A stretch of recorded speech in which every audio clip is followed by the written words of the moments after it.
What advice might you have for a junior? We talked offline about the idea of solution development versus essentially just quote unquote doing work.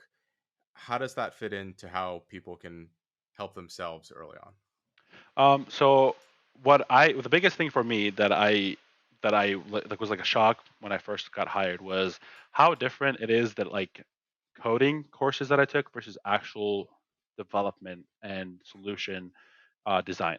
So I'll give you an example. The first, like I was just talking about, the very first code that I sent my boss, I didn't think of the user. I didn't think of how are they going to access it, what data do they need, how often do they need the data to be refreshed. I just thought this is the data set. It's perfect as a screenshot. I'll send it to them and done. Um, I knew the tools. I knew how to do it in Python, but then that's meaningless because it's an unusable product. It's like I said, you can get in a F1 car right now that you're not able to drive versus having a really bad car that is super easy for the user that 18-year-old can drive it. Then that's in my opinion, a better solution, even though it's not as technologically advanced.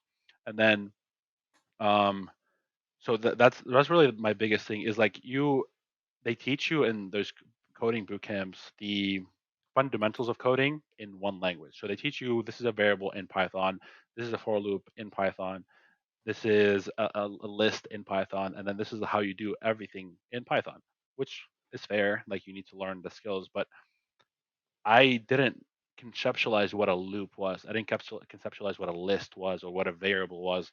I knew obviously variable from math, but like understanding what a variable is or what a pandas data frame is or anything like that is gonna transcend the coding language that you go to. Like right now, I know the purpose of for loop, for example, is to apply to go through every single one of those in the list items and then do something if you want to every item in the list, right? I don't know how to do that in C or Java or anything like that, but I know if I get a list, I need to loop over it to get my result. I can tell any developer in any language to do that, and they would be able to do it, even though I don't know how to do it. But I'm able to communicate what I want out of it, knowing the solution design of it. And that's the biggest thing is like I think junior developers should start learning the fundamentals of coding. Like what is a variable? What does it really mean? What is it storing? What happens? What is a for loop? Why is a list like this? Why everything like that? Why is what's a while loop? What's a for loop? What's the difference? Um, and then that will help them then kind of get tools in their toolbox and build intelligence rather than memorizing like these leak code problems and practicing so on and so forth. Because the moment they get anything slightly outside of what they practice, they're stuck. They have with like a lot of them will just freeze. They have no clue what to do. Versus a solutions person will get across the problem and analyze it outside of the code. Like you can analyze any code problem and solve it outside of code. It's just math. It's just logic at the end of the day. And translating it to code, that's not as hard. ChatGPT can do that now. Yeah. Right. It's like not as hard. Like so that's exactly right. Like a developer is ChatGPT, but you have to be able to tell ChatGPT what you want. How do you tell it what you want? You have to understand the fundamentals of coding. You'd be like, okay, I have this list. I want you to loop over it. If you just give a list to ChatGPT, you're like, okay, what am I doing with this list? Am I multiplying by five? What am I doing? We don't know, but and you can it can still give you the very good design that is completely useless that you didn't ask for. It can give it a list and can give you a number at the end of it or sum them up, and you're like, wait, I didn't want to sum them. I actually wanted to multiply them or whatever. So it's exactly right. It's like ChatGPT is the developer and like the developer that we learn on these coding boot camps is like this is how you do it, X, Y, and Z.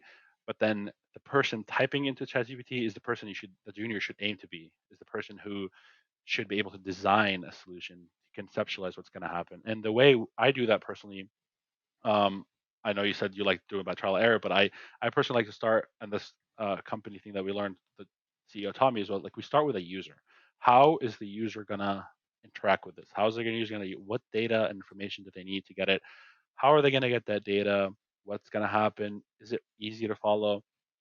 And then you kind of break it down to such a small, like step by step process that even ChatGPT will understand. If so, you're like, okay, I want the user to click this button, and then a pop up page will happen, and then there's going to be a drop down here. This drop down will have this information filtered by this criteria or whatever.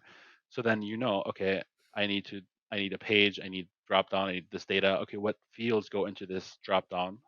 We need the field definitions, we need the logic for those fields.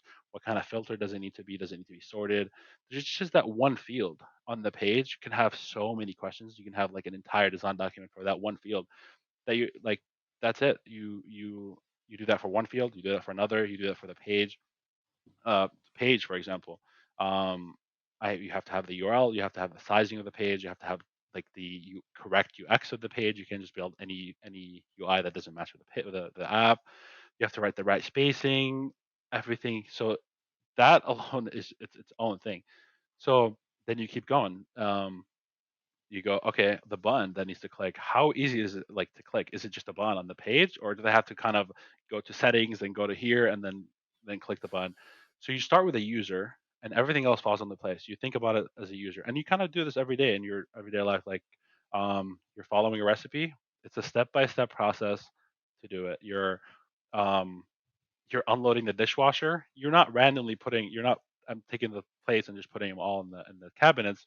You're okay, uh, forks go here, spoons go here. I need to make sure everything is dry. I need to empty the dishwasher, so like that. So that everything is a process in life that we just kind of it becomes a habit in our life. We don't realize it, but it's our mind just inadvertently doing the process for us with low energy.